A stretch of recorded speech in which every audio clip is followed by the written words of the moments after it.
NFL TalkZone podcast, episode 7 here. Today is probably the most anticipated episode for us, at least. 2022 NFL record predictions, which a game week. First game's Thursday, Bills Rams. We predicted the whole season. Every game. We're not going to show you every game. We're just going to show you our record predictions for each division. We're going to go through every division. Then we'll get into the playoffs. We have our seedings, and we have our playoff matchups, and then a Super Bowl to end it. So this is going to be a long one, so we might as well just get into it, unless you got something to say, Graham. Now let's get right into it, man. I'm excited. Get right into it. Long pod. So we're starting with the AFC North. Let's get the graphic up.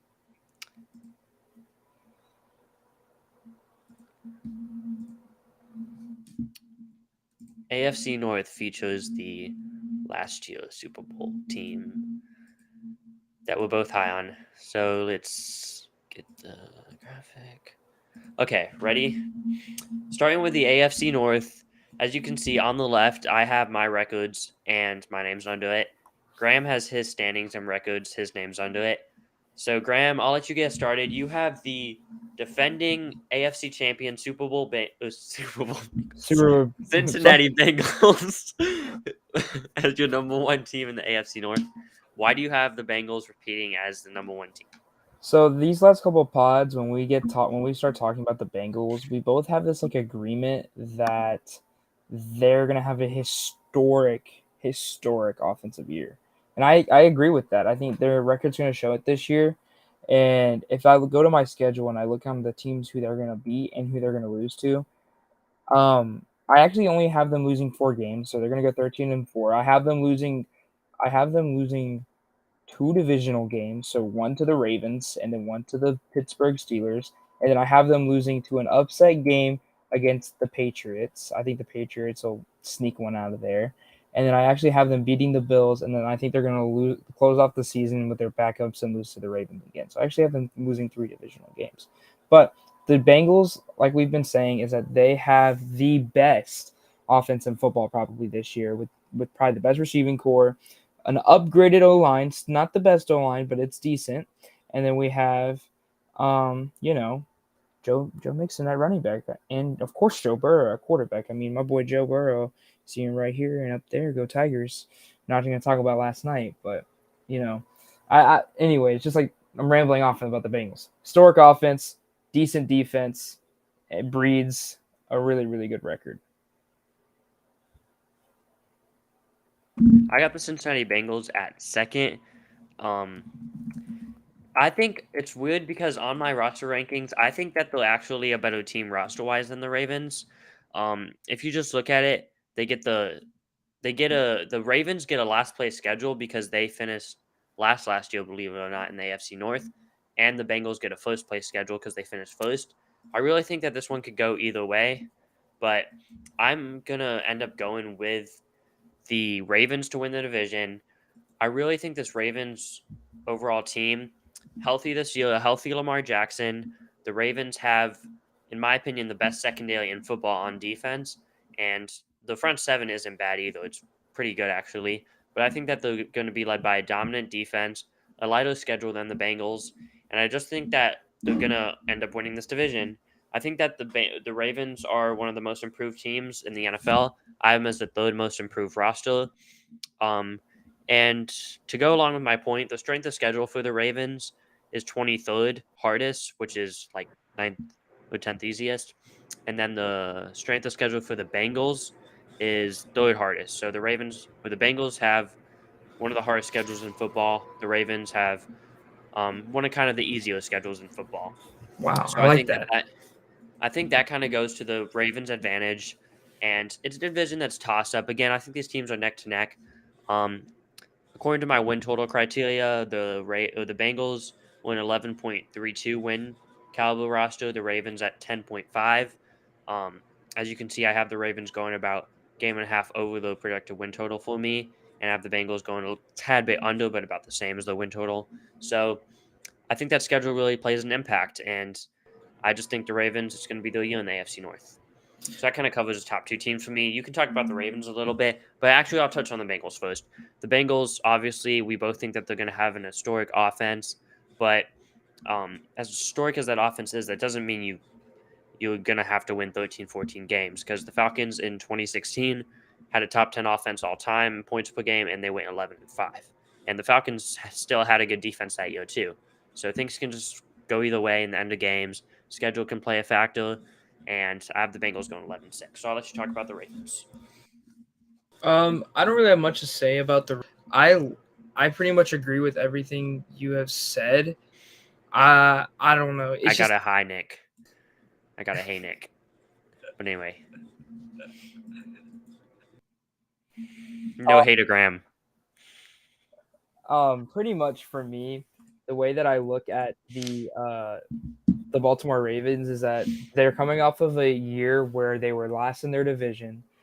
They came off of a crap ton of injuries. I mean, man, they got hit by the injury bug, and they're already seeing it again this year. I mean, their mascot's out for the year with the torn ACL. I mean that's crazy. But no, anyways, actually, good things about the Ravens though. I think they're finally here. Lamar Jackson's in a prove it year with the contract negotiations, be able to show that he still has it in him, and I think he's going to do it this year. I just don't think that their strength of schedule, it may be easier compared to the Bengals, but I also think that they're not as good. Like they're just not as the Cincinnati Bengals are. So I could see them losing to the Buffalo Bills. I can see them losing to the Bengals once, or the Browns even once when they get Deshaun Watson back.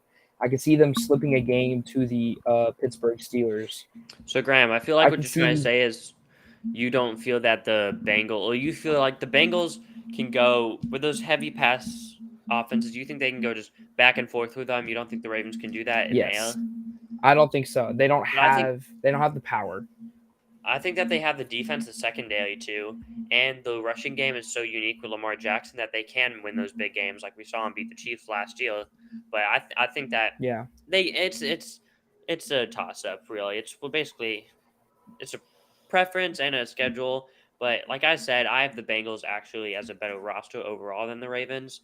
I just think the Ravens schedule really helps them out, and I like the way the Ravens match up with some teams. So it's a 50-50, but go on, Graham. Nah, you pretty much said that. Yeah, it's just I think the Bengals can compete in higher stakes than the Ravens can. Yep.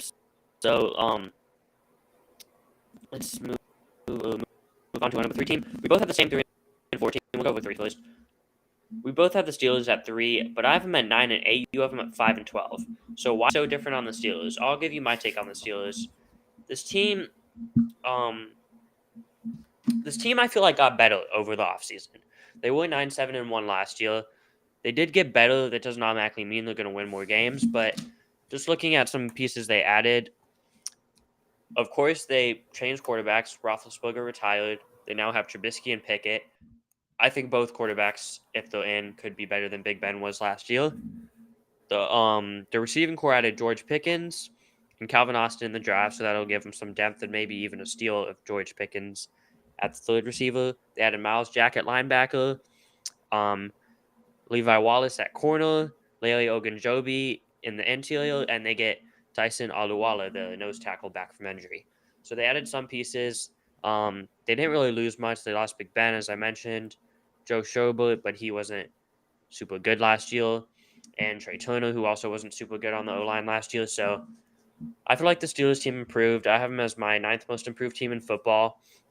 And I feel like overall the quarterback play and the receivers they have and the run game with Najee Harris is going to make the offense actually not too awful. It's not going to be good, but it's not going to be like unwatchable like it may have gotten some points last year.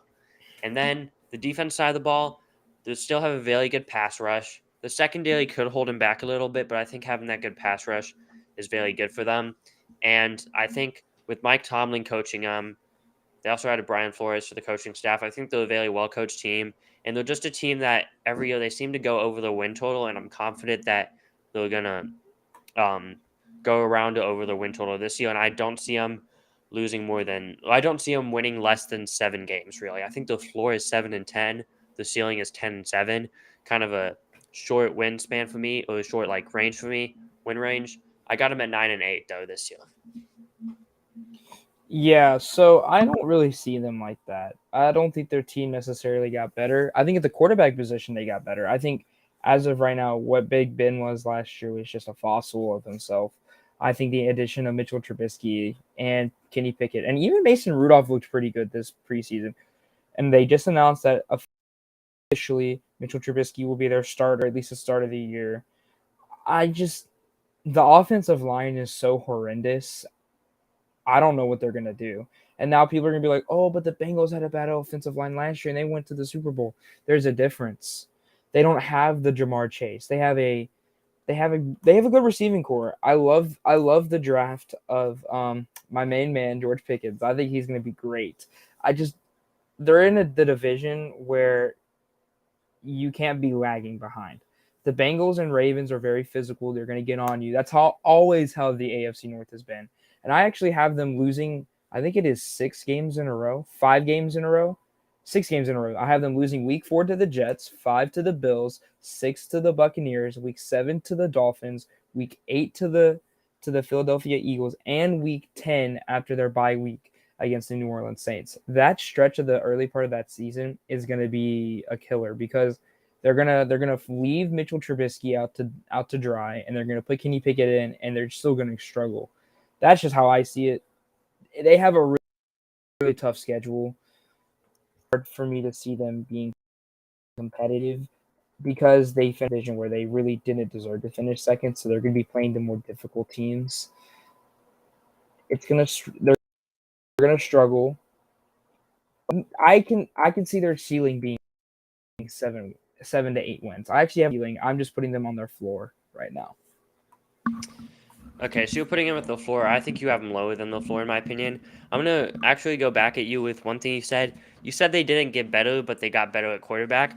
But yes, they got better at quarterback, so that's important. That means you're getting better than you were last year. And I literally just named who they added. And how are you going to tell? Okay, so adding George overall they Pickens got older. adding George Pickens, who you think has a shot at winning Offensive Rookie of the Year, means you don't get better. Adding a starting corner in Levi Wallace means you don't get better. But did Adding the Ravens? Larry Ogunjobi means you don't get better. How do you not get better than you were last year? I can understand you saying they got better than last year, but you don't think they improved enough to compete with all the high-powered teams in the AFC. I understand that, but you just said they didn't get better. I don't How did think they got better in the terms of look at their division. Did the 2 teams above them get better? Yes or no? Yes. Okay, I'll say this: the Ravens they improved. They got more better than the Steelers did. They improved more than the Steelers, but the Steelers improved more than the Bengals, in my opinion. Roster-wise. That is really off.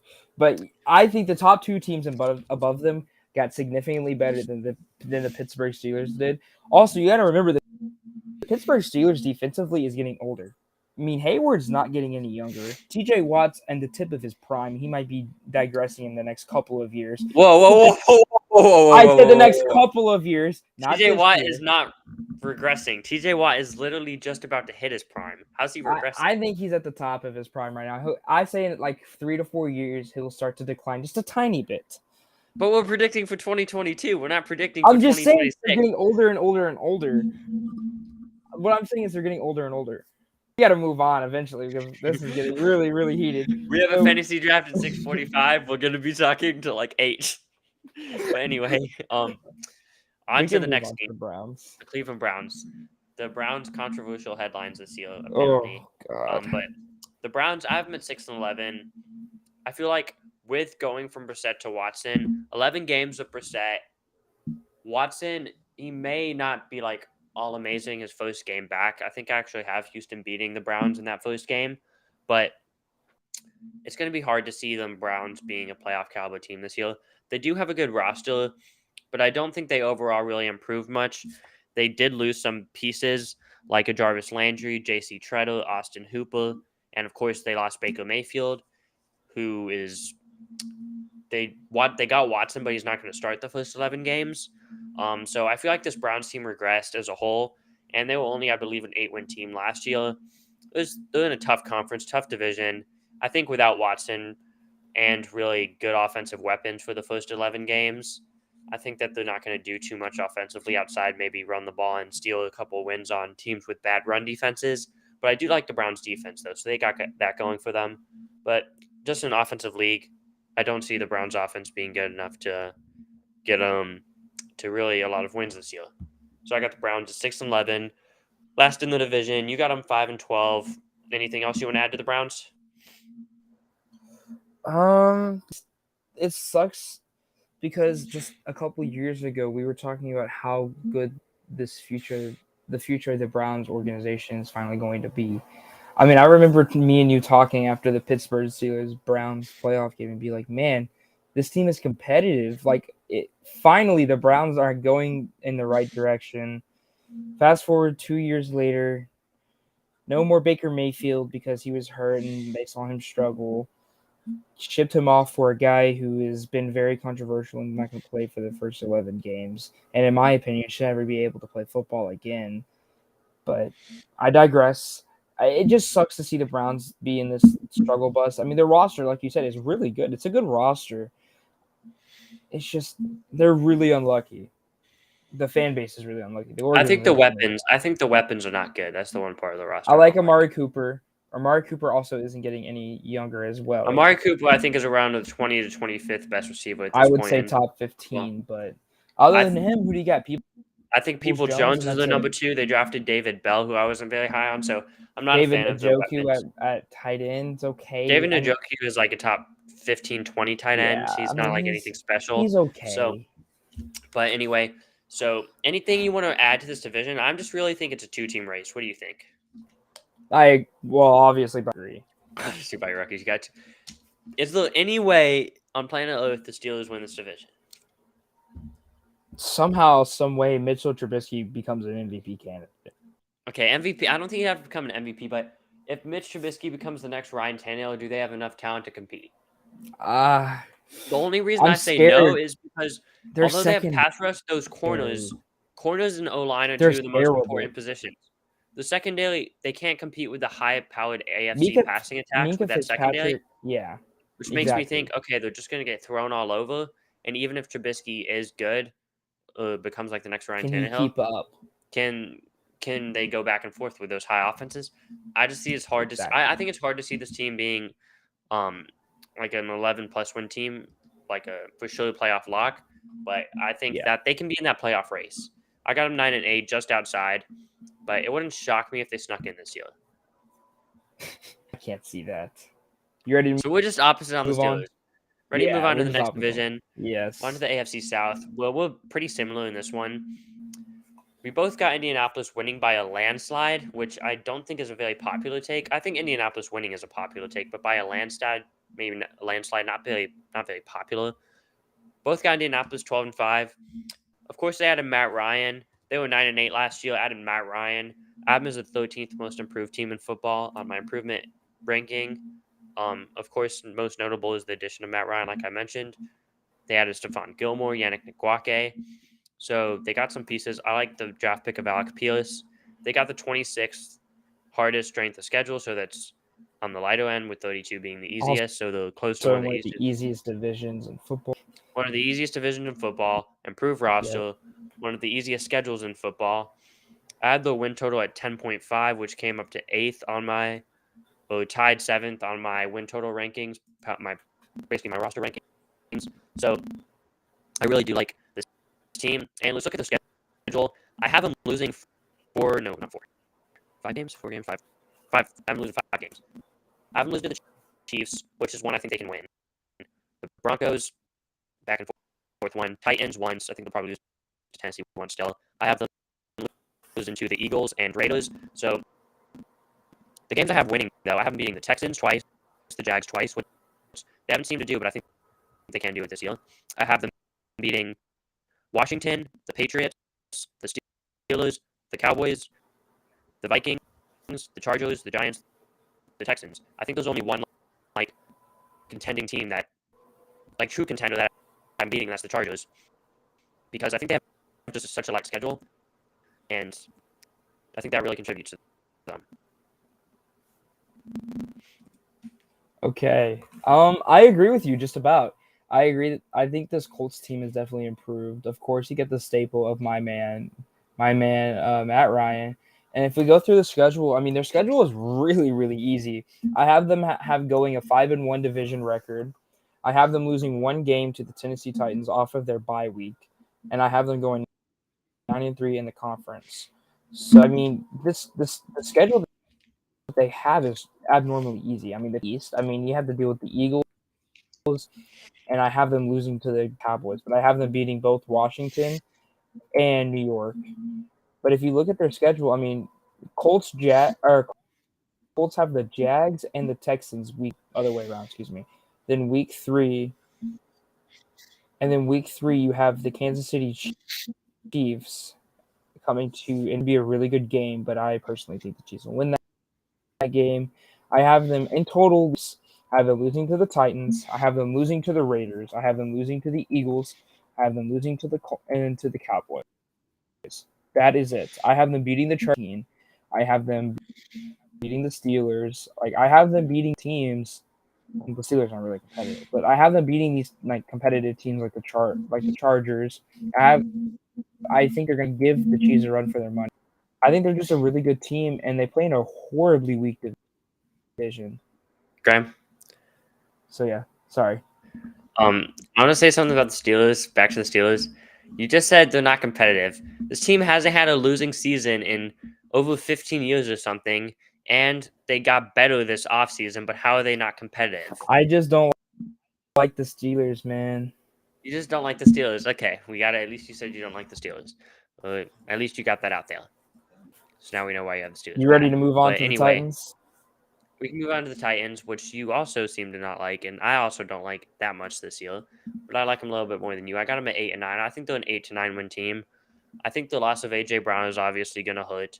Harold Landry, those best edge rusher, just got injured and is going to miss the whole season. Improvement ranking for me for the Titans is 26. So that shows that they're one of the least improved teams this offseason. I actually think they got worse. The strength of schedule is actually 24th hardest, so it's a pretty easy schedule. Um, win total I have at 8.18 projected wins based on my criteria, but so I have them just around the win total for me this year at 8 wins. Although they were the 1 seed last year, I do think that loss of AJ Brown hurts. I think their defense kind of outperformed my expectations last year, and I don't think it's any better on paper this year than it was last year. So I think they're going to rest defensively, offensively because of the loss of AJ Brown, and the offensive line has regressed too, in my opinion. So I think overall they've regressed a little bit as a team, and I think they're going to be an 8-win team this year. But you have them even lower than me, so why so low at 6 wins? Because I'm not a believer in Ryan Tannehill. They're not in a position where they can win, even though they're trying to win. They had the addition of coming off of an injury. We don't really know how he's going to play. You have the Jerks after trading AJ Brown. I like Treylon Burks. I think he's going to be really good. You have Malik Willis. This year's going to be his developing year, but I don't see him into the year at all. I think they're going to ride it out with Ryan Tannehill, even though they're going to struggle. I don't like the roster. They're old.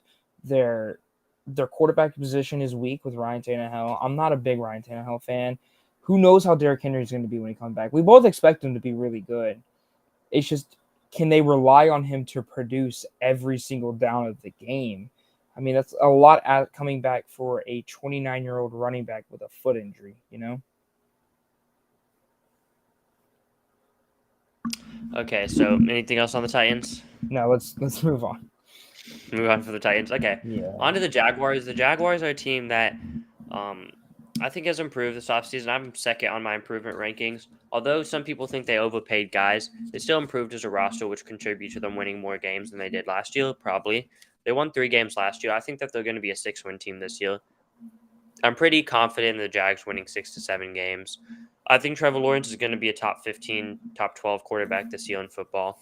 And I really like the overall what I'm trying to say. I like the overall talent that they surrounded Trevor Lawrence with. It isn't anything special, but I feel like he's going to have a good connection with Christian Kirk.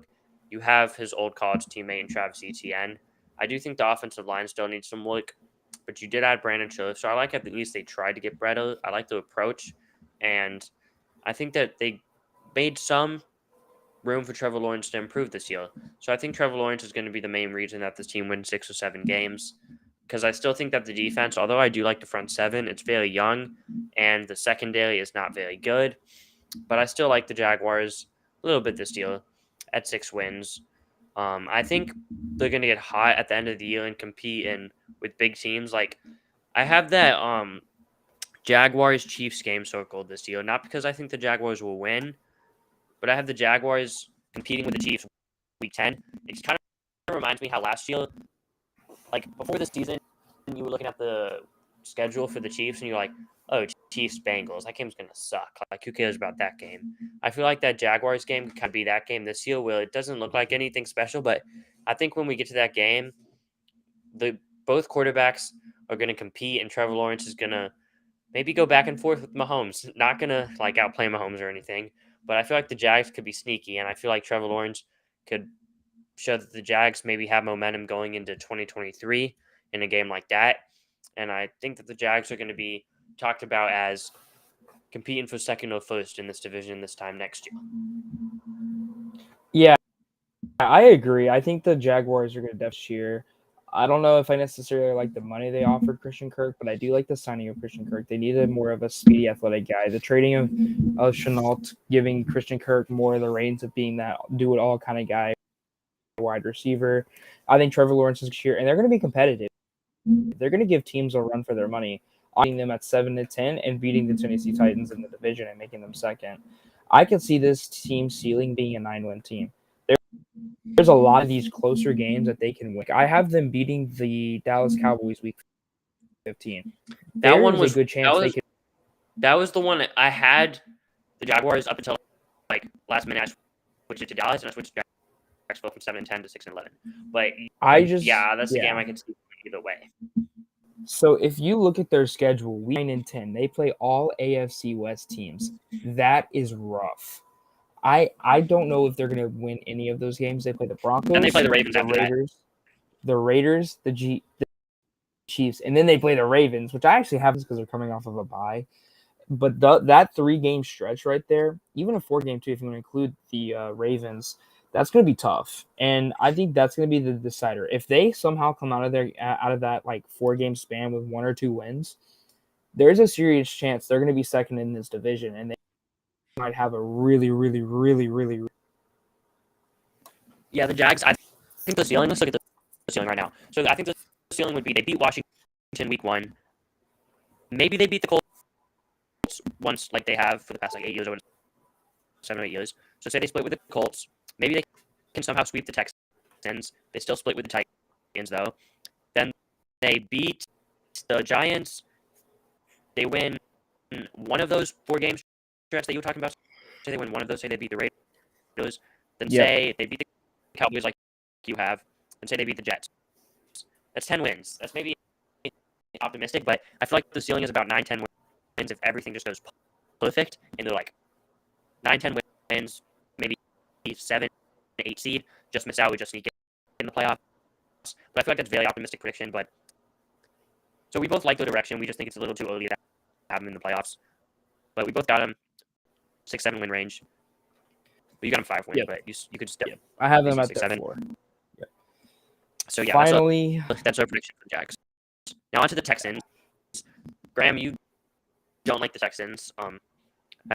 At least I don't think you like the Texans. I'm going to actually talk opposite about the Texans. So I have them at 4 wins. They're actually 8th on my improvement ranking, and they won 4 games last offseason. So by logic, last season they won 4 games. I think they kind of should be a 5-6 win team. But my win total calculation after going over the roster came out to last in the league, 32nd at 3.95 wins. So that's about a 4-win team like I have them. So I have them at 4 wins, but I really do want to have them at 5 or 6 because I actually think they're kind of a 5 or 6 win team.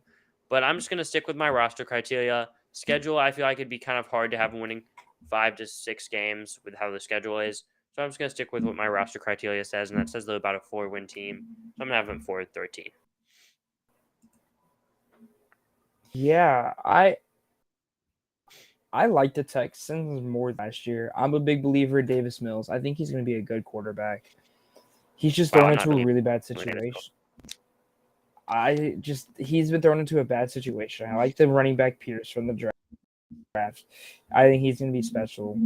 Just everything else surrounding those two guys, other than Brandon, I'm just not too high on. They're playing in the hardest conference. If they were playing in the NFC, this team is probably a 7 to 8 win team. I'm not going to lie. Like, I I don't feel think like a they'd be conference competitive. changes you by 3 to 4 wins. A conference doesn't change you by 3 to 4 wins. Maybe if they win the I think it NFC, does. they'd be a 5 to 6 win team. I just don't see how can a conference change your team and make you double your win total. That's how competitive the AFC is this year. This AFC I feel like that's division, if I was to go look at my AFC like rankings like as a whole, I have the first losing team, the 11th seed of the Tennessee Titans, going 6-11. Keep that in mind. I have the 10 through the 1 seed all having winning records. Like, so you have your 10 seed with a winning record. I have my 10 seed at 9-8. So wow, I have all 10 seeds with a winning record too. Exactly. This AFC is going to be tough, and I just think the Texans, even though they improved this year, they're gonna have a worse record only because the AFC is just so top heavy. Yeah, so we can move on now to well, actually to wrap up the AFC South, we both think the Colts are going to just completely run the table, and then the Jags Titans kind of compete for 2 and 3, and then Texans 4. So that's that. We can move on to the AFC East, where we kind of have a little bit of stuff different here. So let's start with the Bills. We both think the Bills are by far. Well, I actually don't think it's by far that they're the best team in this division, because I do think the Dolphins are sneaky, and that defense is very good, and they have probably the best receiving core in football. But you think that the Bills are going to run away with this division, but you're a little high on the Dolphins too. So let's just talk about the Bills. The Bills, the most people's Super Bowl favorites, led by Josh Allen at quarterback. I'm a little bit lower on them than Graham because I think that they're a little too Josh Allen reliant in the offensive game with the loss of Brian Dable, and the O-line is probably about average at best. So I think, and they do have a lack of run game too. So lack of run game, loss of offensive coordinator, average O-line at best. I feel like they're putting too much on Josh Allen's hands to just go out and dominate the NFL and go 15-2. Although it wouldn't like blow my mind if that happened. I think that's a little bit optimistic and just riding the Bills Mafia train. But I still think they're a very good team, very good offense, obviously still, and the defense. Although they do have Tre'Davious White out the first 4 games at least, that was just announced, I think that will hurt them a little bit. But they still added Von Miller. They still got a very good defense. And I think their defense is a top 10 unit to go along with Josh Allen, good coaching. So I think 12-5 sounds about right for them winning the division. I don't really have much to say other than Josh Allen is going to be best quarterback in football this year. And this team is just so good. Their defense is one of the best in the league. Offense is one of the best in the league. I love Gabriel Davis at wide receiver number 2 with Stephon Diggs. Not to mention your boy, I count his name. Khalil Shakir. Yeah, he's the best slot receiver on the Bills. Yeah, he's really good. It's going to be hard for me to not see the Bills run away with this division early. Okay, we can move on to the Dolphins. We both have them in the 10-11 win range. I think the Dolphins are sneakily good. I think Tua is going to have the best year of his career. I like they added Mike McDaniel at head coach. I think this defensive line, just to name some guys on there, Emmanuel Ogbah, Jalen Phillips, Trey Flowers, Melvin Ingram, Christian Wilkins. That is a stacked defensive line. And then you look at the secondary, you have Xavier Howard, one of the best corners in football. You have Javon Holland in his second year at safety, young star safety. And then Byron Jones is going to miss the first 4 games at least, but you still got him too as your cornerback too. So very good, talented defense that I think they can rely on. And then you look at the offense, Jalen Waddle, Tyreek Hill, Mike Gesicki. Then you got a solid running back room with Raheem Mostert and Chase Edmonds and Myles Gaskin. I think this team is primed to be very good overall offensively and defensively. It doesn't all go on Tua's shoulders because I think they kind of put enough talent to take the pressure off him. But if Tua can take a jump into maybe the top 15 quarterback range, like that Kirk Cousins Dak range, which I think is very optimistic, and I don't think he will do that, then that's where this team can challenge Buffalo and be in that 12-13 win conversation. But if Tua stays about that same below average at best quarterback, then I think you're looking at a 9, 10, 11 win team who's fighting for the wild card spot, which is what I project the Dolphins to be this year. Yeah, I like that prediction for the Dolphins. Pretty much everything you said, I agree with. I think that the Dolphins this year, for me, it mostly relies on Tua. If Tua can become like a Kirk Cousins and a Dak Prescott, this team is going to be good. It's going to be competitive.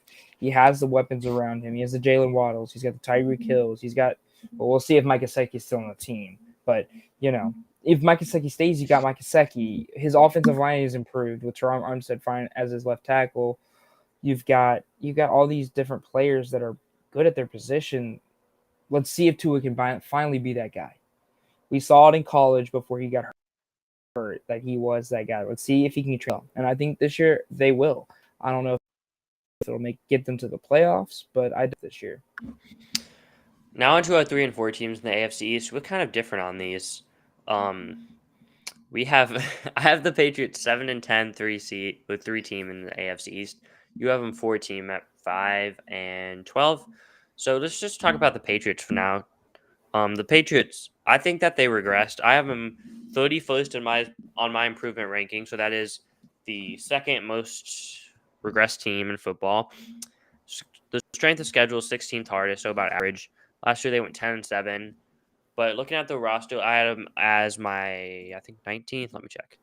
I had them 19th on my roster rankings at 8.39 wins. I had them going under that to 7 wins, mainly because I just don't like them that much this year. I like the offense a little bit more than I guess most people. But outside of that, I think the defense is going to be the talk that just where does this defense gone? I think it's going to be that big regression unit in the NFL this year, and I just envision them getting destroyed by Josh Allen and the other AFC teams defensively.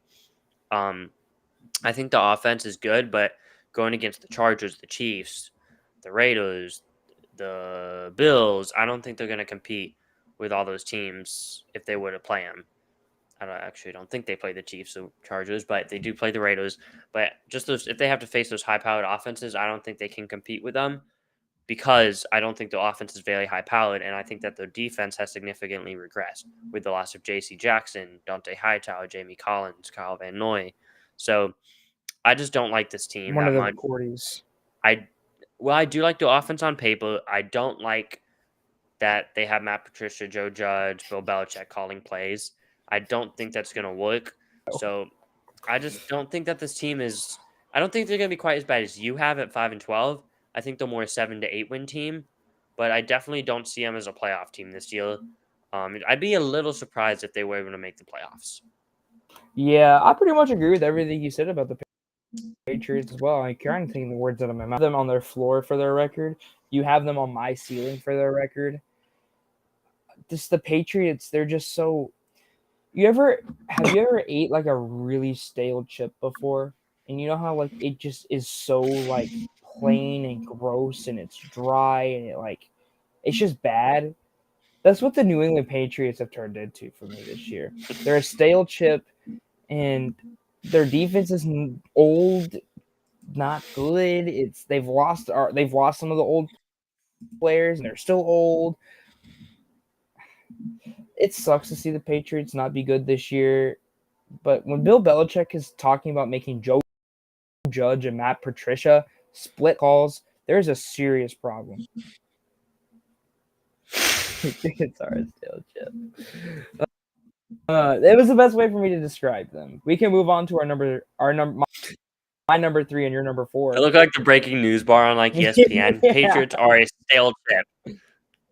But anyway, on to the Jets. I'll let you talk about the Jets. We're both kind of, I guess, you're high on the Jets. I'm about like where I think most people have them, 7 and 10 range. But you're a little high on the Jets. You have them with a winning record. Why is that? I like this Jets team. I think when Zach Wilson comes back being healthy, this team, their season isn't necessarily like their schedule is not too hard. I mean, you have to play the AFC North, which, I mean, you have the Bengals and the Ravens. I think you'll lose those games. But then you play the Steelers and the Browns before. I think you play them before you get Deshaun Watson. And I think that's a good thing for them. But you also play the Bills twice a year, and I have them losing both games to the Bills. They also played the Broncos, so I have them losing to the Packers. Like, they play some competitive teams, but I think they will steal a game away from like the people like the Lions. I think they'll steal a game away from the Vikings. I think they'll beat the Bears. They'll beat the Patriots. I think they'll beat the Patriots twice. I think they'll sweep the Patriots, which has happened for the Jets. I have them beating the Dolphins. I don't have them beating Dolphins, sweeping them. But like overall, this team is competitive. They have these guys on their team very, very high on. I'm very high on Breece Hall. I'm very high on very high on Mr. Moore, number 8. I love Roger. Super good. He's super underrated. I think he's gonna be a breakout star this year. Their defense isn't really bad. I think Quan Alexander to their linebacking room is really, really, really, really, really good. He's gonna bring a very good source of leadership for them. Their D line isn't really Rankins. Like, they have good pieces to their team, and I would like to see them. I think they're going to progress really good, and I'm a firm believer in Zach Wilson. John. Oh, that's funny.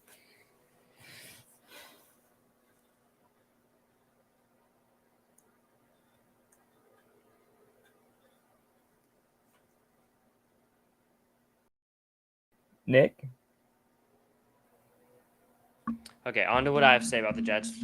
The Jets, I think that they're gonna go over the win total. The win total is 5.5 right now, which I think is a little bit low. I just saw the odds was 5.5 wins.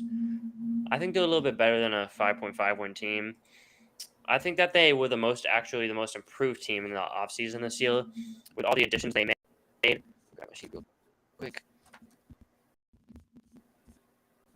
The Jets added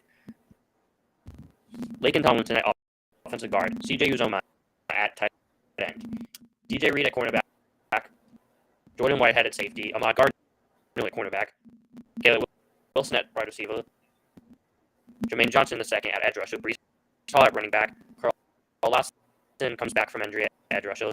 They added Quan Alexander and Dwayne Brown recently, so that's a lot of additions that can really help your football team. So I overall think that the Jets are going to be one of the most improved teams. I think they improved the win total by 3 games this year from 4 to 13 wins. I'm not super high on Zach Wilson taking like a huge step. I think he's going to take gradual steps. If Zach Wilson were to take a huge step in like the top 15 range, he would put this team at about a 9-win team, probably, like you have. Maybe 10. But I just think that that's a little bit very optimistic. I think Zach Wilson's going to take slow, gradual improvements, and I got this team winning 7 games. So that'll wrap up the AFC East. Do you want to add anything to the AFC East? Nah, let's move on. Get the AFC West. It's the most fun division to talk about. Let's talk about the AFC West. I was shocked how similar we had this division. Yeah. I was just shocked how similar we had it. But yeah, no, but I they're was almost like identical. I was just shocked how similar we had it, because you asked 9 out of 10 people, or 10 people, most of them are going to have, 9 out of 10 of them probably have exact different order. Like, no one have the exact same order, really. We don't have the exact same order. We're only off by by 2 teams. Yeah. We just have 2 teams. Can I talk about just the AFC West as a whole? Because I can't team without talking about all 4 of them. I've already told you about how like the 4 teams stack up. So wait, Graham. So how about we do this? You talk about why the Chargers are winning, and then you just go over your whole team as a whole, and then I can also go into more depth about the teams, and we can add stuff. But anyway, talk about what you wanted to say. I have the Chargers winning this division, and it's really, really close. Like, if I can go to my week 18, I have this whole entire division.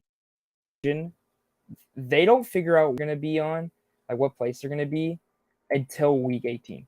When week 18 ends, that's their decision. We figure it out. So week 18, the Chiefs play the Raiders. If the Raiders win this is how the playoffs would look. the 5 seed. The Chargers would still be winning the division. The Chiefs would be the 7 seed, and the Broncos still miss out. But if the Broncos and Raiders win, it actually kicks the Chiefs, puts the Chargers at the 7th seed, it puts the Broncos at the 6th seed, and it puts the Raiders at the seed. But if the Chiefs and Chargers win exactly how I see it as it's going to, it or the Chiefs and the how did I have it before now? Oh my gosh. This is how I had it. Chiefs and Chargers. Like, they literally do not know which division other than the Broncos they'll be fighting for a wild card. But week 18 is such a huge decider for all 4 of these teams. They're also even. The Chargers slightly ahead of the Chiefs because I think the Chargers defense is just a Chiefs defense. That's the only reason why. The Raiders offense is very high power. The holes on the defense outside of their front 7, the little is very, very sketchy. The Broncos, they're just an overall really, really good team. They don't have the fire for the 3 teams above them. But all 4 of these teams are amazing. It's just 4 on the same division.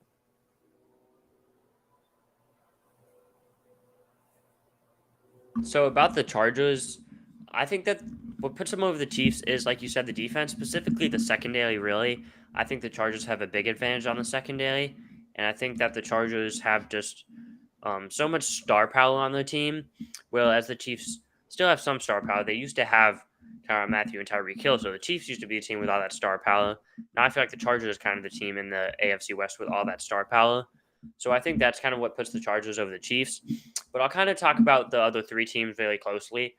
I'm kind of on your side whenever you say that one game can change everything, because for most of this offseason, I've said that I've kind of been on the side where the Chiefs won't make the playoffs because of the losses of Tyrann Mathieu and Tyreek Hill. Tyreek Hill, that hurts the big playability and the overall explosiveness as an offense. Losing Tyrann Mathieu, I feel like takes leadership away from their defense, and I feel like their defense is very reliant on some rookies and young players. But then looking at it, the defense is still good. I think that defensive line is going to be very good this year. And you still have Patrick Mahomes, Andy Reid, one of the best O-lines in football. You still have Travis Kelce and good depth at receiver. So I think that they still have a good enough team to be a playoff team. I had them at 9th on my roster rankings, I believe. Let me double check that. 9th at approximately 10.5 wins. So I have them going slightly over that at 11. I was mostly on the side of a Week 18 matchup where the Raiders play the Chiefs, and I had the Raiders winning, which puts the Raiders 10-7 in the playoffs, knocks the Chiefs down out of the playoffs. But really thinking about it, watching the Chiefs year to year win those big games, am I really confident that the Chiefs are going to lose a Week 18 game to the Raiders? I'm not confident that the Chiefs would lose that game. And I do still have the Chiefs getting swept by the Chargers. So I feel like if I'm getting swept by the Chargers, split with the Broncos and Raiders, 2-4 seems really low in that division for the Chiefs. So I still do have the Chiefs going 3-3 in the division, but I have the Chiefs just sneaking into the playoffs, beating the Raiders Week 18. But one game can kind of change everything. But I have the Chiefs over the Raiders and Broncos. I like the Broncos' addition of Russell Wilson, and I think that the defense is still very good. Not quite as good as years past, but still good. And I think that offense with Wilson is good enough to be a playoff team with the running backs. I do think the receiving core, especially with the loss of Tim Patrick, isn't super good. It's solid, but nothing special. So I think that if there's one reason why the Broncos missed the playoffs, it's got to be one of 3 reasons. Either the defense just isn't nearly as good without Vic Fangio, Russell Wilson has a down year, or the pass catchers disappoint and Judy doesn't develop. Maybe Sutton doesn't do too well. But I don't think those are going to happen. I do think the pass catchers aren't going to be super elite, but I think that the defense is going to still be good and Wilson will be good. So I think that they're going to do enough to make the playoffs at 10-7 as my, I believe, 7th seed, but we'll see when we get there. Then the Raiders, I like the Raiders adding Devontae Adams and Chandler Jones, but I think as a whole, the Raiders, let me see. The Raiders, where do I have them here? I'm trying to find a sheet. The Raiders still lost a lot of pieces. They lost Casey Hayward, Kenyon Drake, Zay Jones, Yannick Ngakoue, Quentin Jefferson, Brian Edwards, Corey Littleton, Alex Leatherwood, but some of those players lesser names than others, but they still did lose some pieces, and I'm a little bit concerned about their defense. I think the offense can compete with almost anybody in football, and I do like the pass rush led by Max Crosby and Chandler Jones, but I'm a little concerned about the secondary and facing these other high-powered offensive teams in the AFC, couple of them twice a year. I feel like they're going to not they're not going to be able to win this division. I could see them being second or third, but I end up having the Raiders last at 9-8. They're good But yeah, team. They're a really good that's the team. Raiders. So ready to move on to the next division? Yeah, let's do it. But no, it's the playoff. We're looking at the. We're looking at the playoff. Yeah. This is our okay, playoff but pictures. So yeah, we both have the Chargers. We kind of think it's up in the air though for 2 through 4. You actually kind of have Chiefs Chargers very close. I could see it any order, but I'm pretty set on the Chargers winning it. But anyway, we can move on to the AFC playoff teams. These are the AFC playoff teams. Bills 1 seed, 12-5. Indianapolis Colts for me 2 seed, 12-5. Los Angeles Chargers 3 seed, 12-5. Ravens 4 seed, 12-5. Graham, you can go over your division winners, and then we'll talk about our wild cards.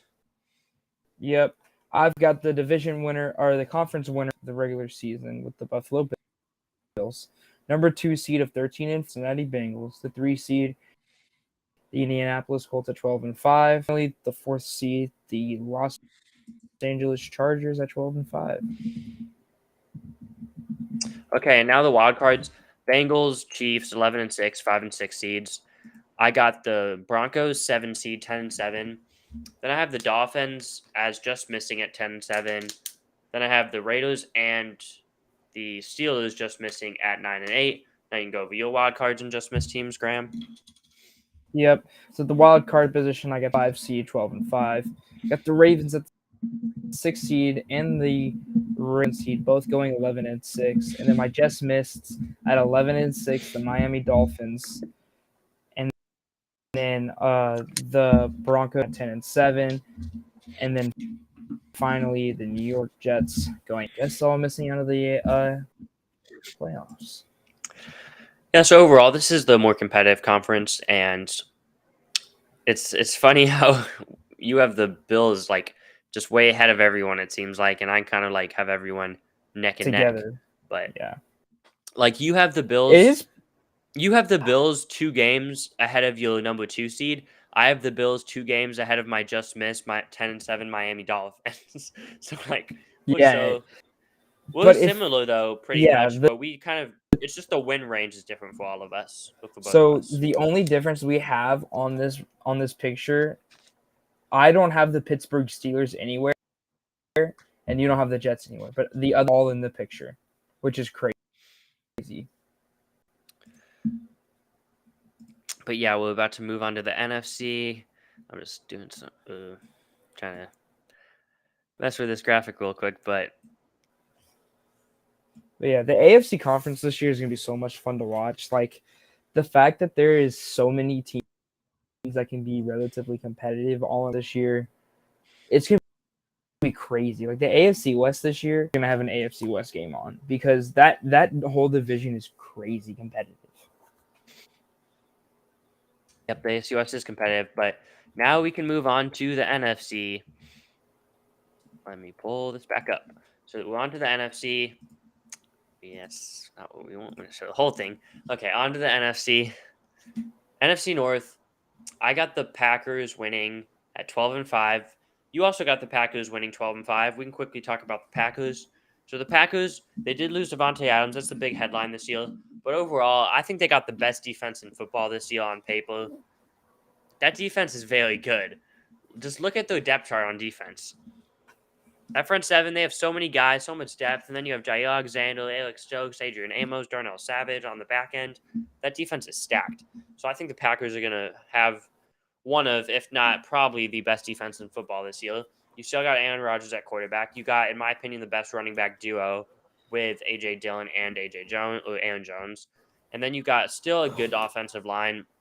I think the receivers will hold them back from being like the best team in football, but I still think they're going to be a very good, dominant 12-5 team. And you got them at 12-5 as well. Yeah, I like the Packers this year. I don't know if I like them as much as they did last year. Not having Devontae sucks and having two rookie receivers and Alan Lazard and Randall Cobb as your receiver. No, we'll see. But they're playing in a division where your bottom two teams are not going to be that good this year. Well, Granted, the number 2 seed bottom two really teams. isn't that much better than those other teams. I just think they get lucky a lot, and they're going to be my surprise team. But the Packers, weaker division, team may have gotten a little weaker conference as a whole. I think they'll sneak out and go 12-5. So Graham, who do you want to debate first? The Vikings or Lions? Let's talk about the Lions first, and let me start off. Oh, this is gonna be fun. So I have the Detroit Why are the Lions. Lions winning 10 games? I have the Lions winning 10 games and going division because this division is wide open. The Bears are god awful. I don't like the Vikings secondary that much, and I don't like the Vikings team as a whole. Offensive minded with a quarterback that is not that good at quarterback. He's average. I have them losing to the Eagles. I have them losing to the Dolphins and Packers. I have them losing to the Giants, Bills. I have them losing to the Jets, and then I have them losing to the Packers once again. That is 7 losses against 7 teams that they could very well lose to. I have them beating teams like the Cowboys. I have them sweeping the Vikings and the Bears. I have them losing to the Panthers one week, and I have them just beating the Patriots at New England. I think this team is legit. I think they're going to get lucky at some points in the year, but I think they're actually a really good team. I think Jared Goff got this like new rejuvenation part. He's actually going to show that like he's not that bad of a quarterback. To me, he's the top 25 quarterback in football. He's the definition of a game manager. He's going to get the job done. He's like a lesser man's Kirk Cousins, and Kirk Cousins beat the Saints off of an offensive pass interference call. So, I mean, anything can happen. And I think this year the Lions are going to be my surprise pick to go to the playoffs. I get that anything can happen, but it doesn't mean you just say, I don't know. I guess you actually have your reasons for the Lions, but I still feel like the defense is too far away to be competitive, to get this team to the playoffs. And I think with Jared Goff, it's kind of hard to see. I think getting lucky is one thing.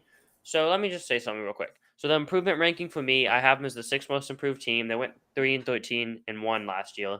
So 6th most improved team. They have the 28th hardest schedule this year, so easy schedule. My win total on my criteria was actually at 5.46, but I actually had them going below that at 4.1, 4-13. The reasons why. So I guess you could say on paper I think they're a 5-6 win team, but the reasons why I have them going as a 4-win team is because I think whenever you get in those close games, every year the Lions seem to get in these close games. And what wins you close games in football? Quarterback, coaching, and your defense just can't collapse. When I look at the Lions, I feel like this defense isn't good at all. I feel like in those big moments, do I trust the corners and the defense overall covering the tough offenses?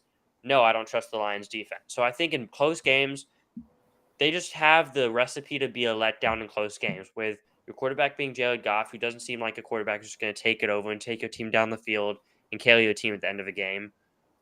Your defense, I feel like, is going to let up the big plays, and I don't trust your coaching. So I think overall the Detroit Lions have the recipe to lose a lot of close games once again, and that's what I just think they're going to do. And I think they're going to finish 4-13. Maybe I don't know if Dan Campbell is going to last this year. You have him in the coach of the year talk. I have him maybe last this year, maybe not. I don't know if Dan Campbell's going to last. I want Dan Campbell to last. Everyone pretty much wants Dan Campbell to last, but I don't know if Dan Campbell's going to last. I'm unsure. I'm not going to say he's going to get fired, but I'm not going to say he's going to keep his job because I don't know. But I do think that the Lions are not going to be good. 5-6 win team on paper, 4-win for the reasons I stated. So I got the Lions at 4-13. Now we can cover the Minnesota Vikings, who we're kind of opposite on. You have them 6-11. I have them 10-7. I think that this Vikings team is very well rounded and complete. They won 8 games last year. I have them as the 14th most improved team in football, so not significantly improved, but I do think I like the pieces they added. 20th strength of schedule this year, 20th hardest, so that's pretty average-ish schedule. I have the win total at 9.14 wins on the roster ranking, and I have them going over that to 10 wins. I really like Kirk Cousins this year with Kevin O'Connell and those weapons, Justin Jefferson, Adam Thielen, KJ Osborne, Irv Smith Jr., Dalvin Cook. I think the offensive line a little bit improved from last year, but still by no means good. But overall, I think they're going to have pretty good offense, top 15 offense this year. Then the defense, I think, is what is improved. You look at the addition of Zadarius Smith to go along with Danielle Hunter, and you look at the linebackers, you got Jordan Hicks and Eric Kendricks. Then safety, you had Lewis Sign to go with Harrison Smith. I think Lewis Sign is a sneaky defensive rookie of the year candidate. And then cornerback, you did add Andrew Booth. You still got Patrick Peterson, Cameron Dantzler, nothing special, but I do like the cornerback depth. So I think that overall this defense is going to be above average, and I think this defense will be around average. And I think actually we'll go above average defense, above average offense. I think leads to an above average record, and I got them at 10-7 this year, second in the NFC North. Yeah, I don't see that about the Vikings. I don't know if I necessarily like the roster. Offensive line has digressed a little bit. Quarterback, of course, Kirk Cousins is your quarterback, so you're going to be average there. They became a more offensive style. We'll see how that actually goes. Justin Jefferson is their only shining brightness on that team. Like Dalvin Cook, really, he's too injury prone. He cannot stay healthy for a year. Adam Thielen's getting up there in age. He's still a guy, someone that you can have at your number 2 or 3 receiver, but he's in age. Their defense, their secondary is not good. They're old. He's back there, but he's old. You got Patrick Peterson. He's old. Harrison Smith is old, but he's still one of the top 5-7 safeties in football. I would say 7 is a max. I just last offseason I ranked Harrison Smith as the best safety in football. I don't think he was that this year, but I think he's definitely in that top 5-7 conversation. I just don't necessarily think. Let's just go over this. I'd rather have Harrison Smith than Tyrann Mathieu. I disagree. I blindly disagree. Harrison Smith can play both safety spots, similar to Tyrann Mathieu. Both good leaders. I trust Harrison Smith a little bit more in coverage than I do Tyrann Mathieu. I trust Tyrann Mathieu man-to-man so much more than Harrison Smith. I think Tyrann Mathieu is more agile. He's more athletic overall.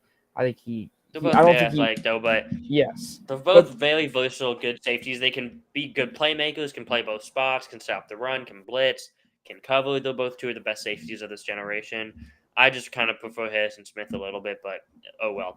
But anyway, talk more about the Vikings. Why you have them 6-11? I don't think they're not gonna be good. I don't like them. I just don't have a good feeling about them. I already said what I needed to say. I'm ready to talk about the next team now. I'm not the biggest Kevin O'Connell fan, but I just like the Vikings roster and think that he's set up to have success in his first year. But we'll see how he is long-term as a head coach. But moving on to the Chicago Bears. I'll let you talk about the Chicago Bears first because I need to clean up some water real quick. But anyway, talk about the Bears. This team is terrible. Like, straight up. Roquan Smith doesn't want to be a part of it. That defense is not. You trade Khalil Mack for pennies to $1. You've got Justin Fields, who is going to be running for his life. He's got receivers other than Darnell Mooney, who is not a number 1 receiver. He is a number 2 receiver, or he is. Whoa! Darnell Mooney is a number 1 receiver. Ooh. This year, maybe not going into this year, but by the end of this year, he's a number 1 receiver. Okay, give it to them. Maybe I'll give it to him for that. But what I'm trying to get to is this team has holes, and they are like crater holes. I'm not necessarily the biggest fan of Montgomery at running back. I'm not necessarily the biggest fan of Justin Fields himself. I don't know if Justin Fields can be that guy. I know that his offensive line is not going to be good for him this year. I don't know. I don't know how that's going to play out. I don't necessarily like his play style. He's too reliant on his legs. He's way too early. I think he needs to watch film a little bit more, like on how Patrick Mahomes plays. You know how Patrick Mahomes has those crazy scramble plays?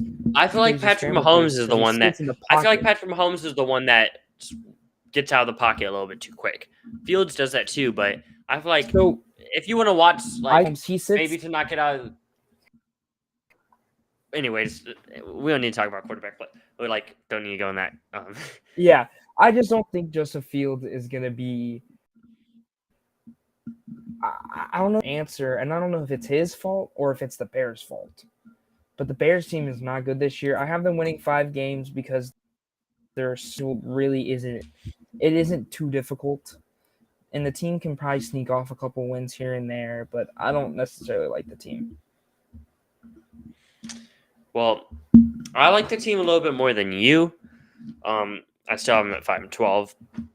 I think that Fields is going to be the Bears' long-term answer, and I think he's going to semi-prove that this year. Then next year, I think he's going to have more talent, and the Bears' record is going to improve, and Fields is going to really prove that he's the Bears' franchise quarterback. But let's just go over some things with the Bears real quick. So last year went 6-11. I was the 29th improved team this year, so they didn't improve. They got worse. Strength of schedule, 24th hardest this year, so that's easy schedule compared to last year. And I have the win total at 5.73 according to my roster criteria. Quarterback, I think Fields is going to have a semi-decent year. I actually do like the running back core. I like David Montgomery a lot, and I think Khalil Herbert is a good number 2. So I think they have a good running game, and you have Fields' rushing ability. Then the receiving core, Mooney, I think, is really good. I think he's going to prove he's easily the number 1 receiver this year. I think Cole Kmet is sneakily a top 15 tight end in football this year. I think Cole Kmet has really progressed and is going to have his best season of his career and maybe even jump into that top 10 tight end range possible. But outside of that, the receiving core isn't very good. Got Velus Jones Jr., Byron Pringle. Then the O-line, a mess, like you said, so that really hurts them. Defense, lost some players. I overall just think that the defense can still somewhat be okay, not good, not terrible, just because I like the coaching. I like Roquan Smith. I like Robert Quinn. I think the secondary is young with potential. I just think that this team doesn't have enough to win games. I think they're relying too much on Justin Fields' development without actually giving him pieces to develop. So I think that the offense is going to be inconsistent. I think those times where Justin Fields will flash, and maybe he can have an heroic fourth quarter and get them a win. But I just feel like the offense is not going to be too good, and the defense not going to be a special defense by any means. So I feel like they're just in a transition year, and I got them at 5-12. So we kind of both think the Packers safely are the safe pick for the NFC North. Then we both think that the Vikings or Lions are going to, well, I don't think the Lions. I have the Vikings. You have the Lions sneak into the playoffs. Then the other 2 teams are both going to be bad. We both agree Bears are bad, Packers are good. We just are flipped on the Vikings and Lions. So that's our NFC North predictions. We can move on to the NFC South, where we both have the Tampa Bay Buccaneers 12-5, finishing first. You want to talk about not your Tampa Bay Buccaneers, but you want to talk about the Tampa Bay Buccaneers? I think Tampa Bay they're just good. It sucks. I hate talking good about NFC South teams, but I mean they're just good. Tom Brady's still the GOAT. I mean, offensive line. I know losing Jensen's gonna suck, but they're still not bad. You still got Tristan Wirfs. I mean, where is there a massive hole on this Bucs defense? Secondary is good. Front seven's really good. O-line's still pretty good. Receiving is still one of the best receiving cores in football. Now you add a Julio Jones that maybe he'll stay healthy with a competitive team. Running back is still really good with Leonard Fournette. Where do they have holes? And I don't really know if they have any. I think the reason why they lose because they're in a sneaky tough division. because I think the Falcons can give money. Even the 3-14 Panthers can give them a run for their money. And of course, New Orleans Saints. I think this year will finally be the year that the Bucs will no longer get swept by the Saints. I think the Saints will split them this year. I have the Saints winning week 3 against the Buccaneers, or whenever we years. But then I have home, and then I have the Buccaneers beating the Saints win. We play the Saints. We play the Buccaneers week 2, and then I have them beating the Saints week 13 at home. I But think the I like the Bucks. Bucs. I think the Bucks are. I think the Bucks are a very complete roster. I will say the holes that you talking about. Do they have any holes? I think the interior offensive line without Ryan Jensen is a concern, but if he gets back late in the year, then no, they don't have really any big holes. Leonard Fournette, they could have a better running back, but Leonard Fournette seems to play well, put up production with the Bucks, so I think they're fine. I don't see any holes. I think the defense is going to be one of the best units in football. You have an elite passing game with Tom Brady and those weapons. You're going to win a ton of games. You're going to win 11, 12, 13 games this year, and be in that one seed conversation, the NFC. And I don't think there's anything hot takey about that. So I don't Agree. know if there's anything really to add. Besides, it's just going to be interesting to see the transition from Bruce Arians to Todd Bowles. I don't think it's much of a transition because Todd Bowles was already there. And it seems like Bruce Arians was kind of a guy who was very dependent on his assistant coaches anyway, which nothing wrong with that. But I think that the Bucks, clearly good team, 12-5. We can move on to the New Orleans Saints, who I have missing the playoffs at 8-9. You have them making the playoffs at 11-6. So I'll let you first tell me why the Saints will make the playoffs. Best defense in football. They have the best defense in football. Now a defensive minded, so they're going to rely heavy on that defense. I love Dennis Allen. I think he's a case for Coach of the Year. Jameis Winston, he's the biggest question mark for the Saints. If Jameis Winston can be how Jameis Winston was the first 6 weeks of football last year, the Saints could honestly win this division because Jameis looked poised. He looked good for the most part. And he looked like he was a complete NFL quarterback, 15 quarterback in football last year before he got hurt. I know he had Sean Penn coach. I know there were certain things that play out. But we also have our offensive sat behind Sean Payton for years. And I mean years, if I am not wrong. I think he's been there since actually 2009. I think he has been there for a decade. Carmichael has been there for more than a decade, I would say. And he has sat. Carmichael has been there since. Let me see. Carmichael has been there since 2009. Yeah, he's been there. He's been the offensive coordinator since 2009. Yeah, he's been there since 2006 when he was the quarterbacks coach. Exactly, so he's been there since basically Brady, not Brady, Payton forever. Breeze and Payton's tenure. But I don't think that means he's Sean Payton. I'm not saying that. I'm just saying that he's learned a lot from Sean Payton. And I think that I know he still loves Taysom Hill, so they'll still use Taysom Hill in that flex position, which for fantasy people, Taysom Hill, watch out for him. No one take him in my fantasy, hopefully.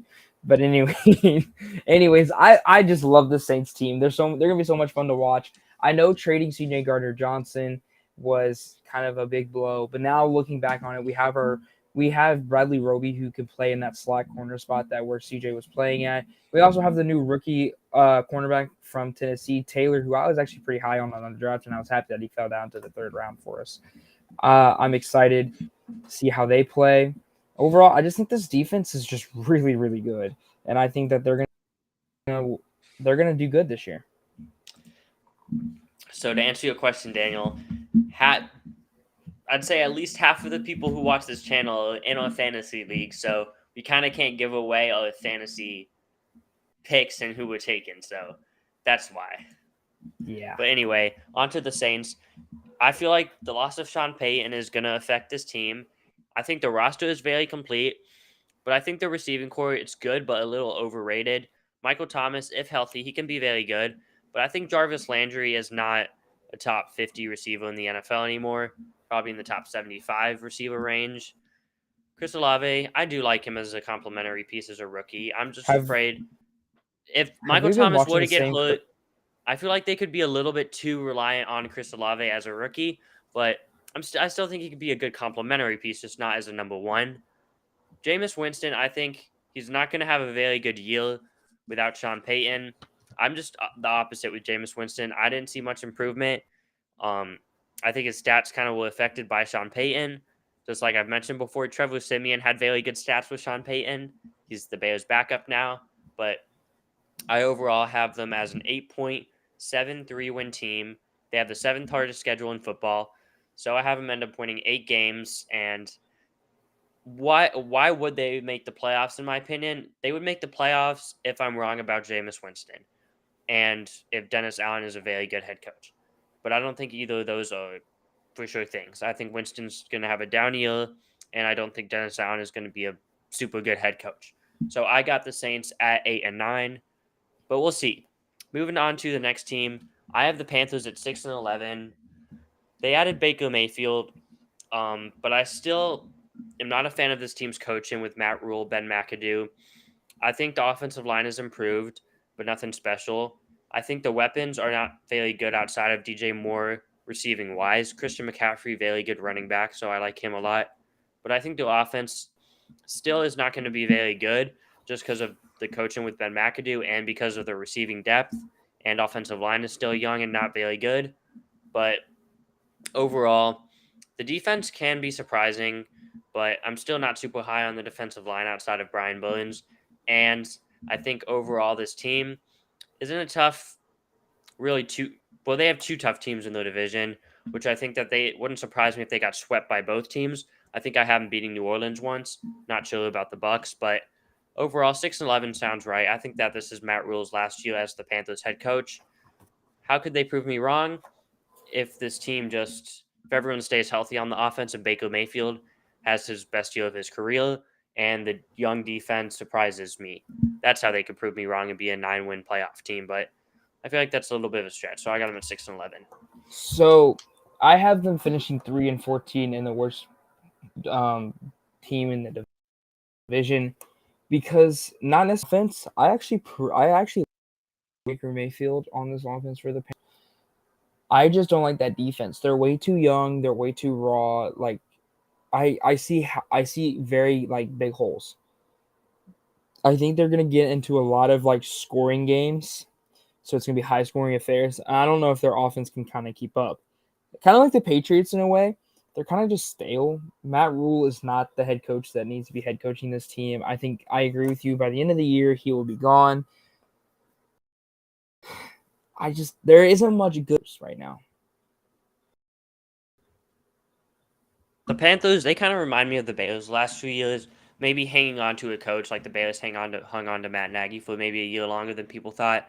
Seems like that with Matt Rule, and then they would change the quarterbacks year to year mid-season. Every year seemed like they have a new quarterback, and I just don't really like this team this year too much, but I do think that they still have enough roster talent to sneak out 6 wins. So moving on to the Atlanta Falcons, who I think will be arguably the worst team in football this year. Lost Matt Ryan. Anytime you lose a Hall of Fame caliber quarterback, that's going to hurt your team, unless you're the Steelers and you improved at quarterback, in my opinion. But I think that the Falcons, the offense has two big playmakers in Drake London and Kyle Pitts. But outside of that, the O-line's very bad. The receiving core is one of the worst in football when you factor in the depth. The running game, they got Cordell Patterson, kind of a Swiss Army knife, but is he really a running back like one? I don't know. And then Marcus Mariota, Desmond Riddle, I don't like either quarterback too much. So I think the offense is going to be one of, if not the worst in football.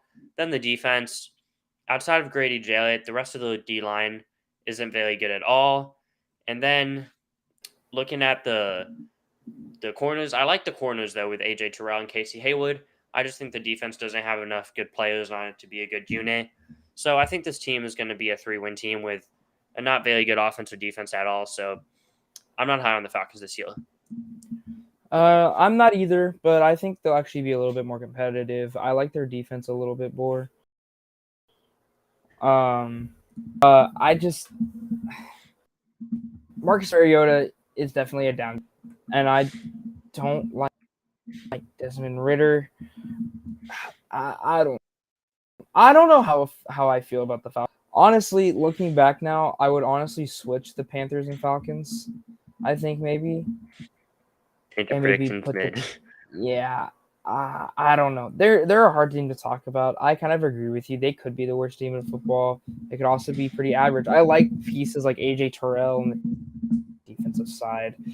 I like Cowboys. Their offensive line isn't necessarily terrible. It's just I don't know. I don't know. They're hard to talk about. We can move on to the next division. But so we pretty much agree that there's a clear bottom two in this division and a clear top two. It's just by how much do we separate the top two. But Yeah. anyway, let's move on to the next division, the NFC East, where I think Ooh. we're like the complete opposite of the media. Most media has a two-team race in this one. We have a one-team blowout, pretty much. Like, I think this might be a widest margin combined of a 1 versus 2 team in the division. Yep. Doing to start with the Eagles. We both have them as our number 1 seed in the NFC, which I was surprised because I don't know if that's very popular. I think a lot of people are on the Eagles, but maybe number 1 seed is a little bold. But why do we have them as number 1 seed? Well, I'll let you go first. They're just really good at all positions, offensive side and defensive side for the most part. Adding CJ Gardner-Johnson on the defensive side is a huge deal because they had a hole at the strong safety position and they filled it up perfectly with I think is going to be a Pro Bowl caliber player. He's very scrappy. He reminds me of a Philadelphia Eagles football player. Scrappy face, gets in your head, but he plays hard. He hits hard. I very well with Philadelphia. Not to mention that front seven is nasty. Still got Brandon Graham. Still got Fletcher Cox, and you get that new guy, Mr. Jordan Davis, big man. Big man's gonna eat. They're very competitive this year on the defensive side, and not to mention the offensive side, adding AJ Brown, Quez Watkins from Southern Miss, go Golden Eagles. I just love this team. They are a really, really good team. And it's going to be exciting to watch them play this year. I mean, also, they traded Jalen Reagor to the Minnesota Vikings. If that isn't the biggest, getting rid of, your past horrors, then I don't know what is. So time to talk about the Eagles. So, well, you talked about them, but I'm going to add to the Eagles. Improvement ranking for me, 5th in football. So I have them as 5th most improved team in football. They have the 3rd easiest schedule in football, 30th hardest. So that means they have the 3rd easiest schedule in football. I had them on my roster rankings where I took into account positional grades, valued all the positions. I had them as my 3rd team as approximately an 11.18 win team. So I have them going over that 11 win range because I think just the division I think is improved, but I think the overall schedule for the Eagles is very easy. Just looking at who I have them losing to, I have the Eagles losing to the Cardinals, getting upset by the Texans, losing to the Cowboys, and losing to the Giants last game of the year where they rested starters. So I just really think they have a style of football that can beat a lot of teams. They found their identity late in the year last year. I think this running style can beat a lot of teams, especially in the regular season. Because if you can't stop run, then that's one of the easiest ways to lose in football. And I think that the Eagles can run on pretty much almost every team in football with Jalen Hurts and those running backs in the scheme. And I like the receiving core. They added A.J. Brown, Devontae Smith, one of the best number 2 receivers this year, in my opinion, in football, as the number 2 guy on his team. Then you have Dallas Goedert, one of the better tight ends in football. Then this defensive line is one of the best in football too, led by Fletcher Cox and Javon Hargrave. The linebacker core, I like Nakobe Dean. You added Khalil White. Then the cornerback trio really depends which Gardner-Johnson plays, but you got Darius Slay and James Bradbury on the outside, and then you have Chauncey Gardner-Johnson, who I think is going to play some slot corner and some safety. So you got so much talent on this team. I don't think Nick Sirianni is an amazing coach, but I think he's still a pretty solid to good football coach. And I think this year is we'll kind of get a take on Sirianni because he's only coached 1 year. This year will kind of prove how good of a coach he is because he definitely has the roster talent to go become the best team in the NFC, which I think they will be this year. Yep. So moving on to the number 2 team, we both have a different number 2 team. I have the Washington football team, a team that Graham enjoys talking about on here as my number 2 team. They're actually I the have them at Washington 9-8. Commanders. Well, Washington Commandos. I called them the football team. Yep, I got Oh, you. I oh got no. you. We Don't have worry. a comment. 17-0. Sebe says for the Ravens. Uh-huh. Ravens 17-0. Sure. I 17-0. think that's a hot take. I think that's a hot take. But yeah, anyway, you want to talk about your Washington Commandos? Washington Commandos. So the Commandos won 7 games last year with having guys injured like Chase Young. I think Montez Sweat got injured, and a couple other guys got injured. Logan Thomas. Allen was also hurt. I think the addition of Carson Wentz improves them from a quarterback standpoint, and I still think they have a very good defense. They have one of the easiest schedules in football this year, but overall, as the roster ranking, I have them as an 8.73 win caliber roster, which was 16th in the NFL, so pretty much average. I think they'll slightly go over that due to the easy schedule. I think they're a 9-win football team. I like the weapons. I think Carson Wentz can be an average to below average quarterback, and just these weapons and defense, and I like the coaching too, can get them enough talent or can win them enough games to be in that playoff conversation and get to 9 wins. So I like Washington more than you. Why do you have them at 6 wins? Do you just think Wentz is not that guy like at all, and he's just going to completely hurt this team? Because they had Heineke and injuries last year and still won 7 games. So I don't really see a world where they regress. But why do you have them regressing? Because they play. I just don't like Washington. I don't like the team. I don't like Carson Wentz. I think Carson Wentz is go home. And if you look at their schedule, yes, they play in the NFC East, but they're going to lose 2 games to the Eagles already. They're going to lose. I think they'll lose to the Cowboys both times. I actually have them in the Bears. I think they'll lose to the Lions. I think they'll lose to the Vikings. They'll obviously lose to the Packers. They play the Colts. I just don't like the way this team is stacked up, like structurally. Defense, front 7, really, really good. Back 5, absolutely terrible. Jabril Peppers is your best defense person. No. Like I don't like. It's not good. Offense is not good. I like Terry McLaurin. He's good. Other than that, I don't really like it. Moving on to the Cowboys, we both have them 8 and 9. I have them at 3. You have them at 2. With the Cowboys, I think that they have regressed from last year. I have them as my 32nd team in my improvement rankings, which means that I have them as the most regressed team in football. I think they do have an easy schedule though, which could be to their advantage, but I just don't like the loss of Amari Cooper. I feel like their defense was too turnover reliant last year and outperformed their expectations, overperformed. And I feel like this defense isn't going to be nearly as good as it was last year. And the offense, the O-line already is having injuries. The O-line regressed with some pieces lost too. And I just don't see this overall offense being as good as it was last year. And the defense, I think, was too turnover reliant. So I think they're going to regress. And I think overall that results in the record moving down. And I think that the division improved from last year. So I think Dallas is an 8 to 9 win football team. I probably have them a little bit on the lower end at an 8-win team, but wouldn't shock me if they won 9 or 10 and made the playoffs, but I think they're more of an 8-win team. So moving on to the Giants. Well, actually, do you want to add anything to the Cowboys? Nope. Not Giants. Dak Prescott, he's not that type of quarterback to carry a team that has regressed. I agree with that Dak Prescott statement that he's not the type of quarterback to carry a team that's regressed. But moving on to the Giants, I have them 6 and 11. You have them 4 and 13. I just don't see them winning 4 games. I think they got to win more than that.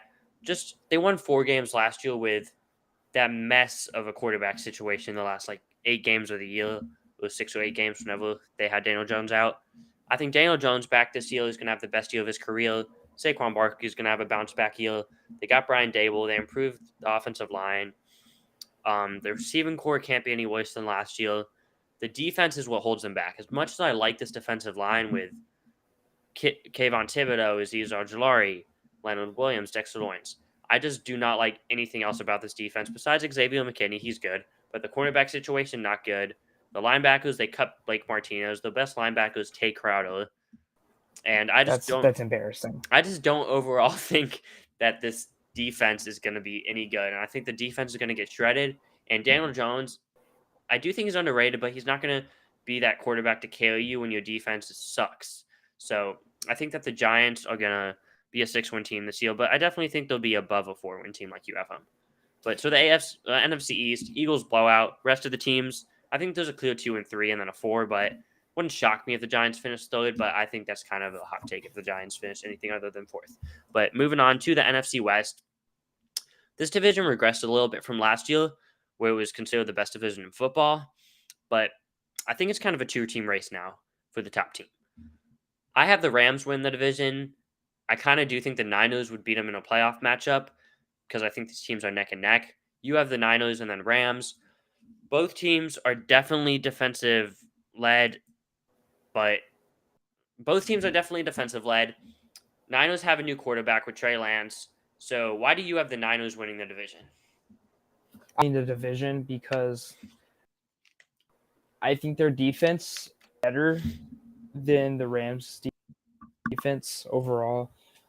Niners offensively can't keep up with the Rams offense because of Deebo Samuel.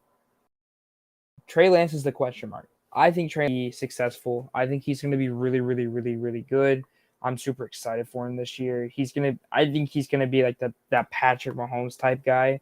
I don't think he'll win MVP. I don't think he'll be in the conversation, but he'll definitely be leading this team to the playoffs and winning the division. And I'm really for them this year. The Rams, the reason why I have them at the number 2 spot is Matt Stafford.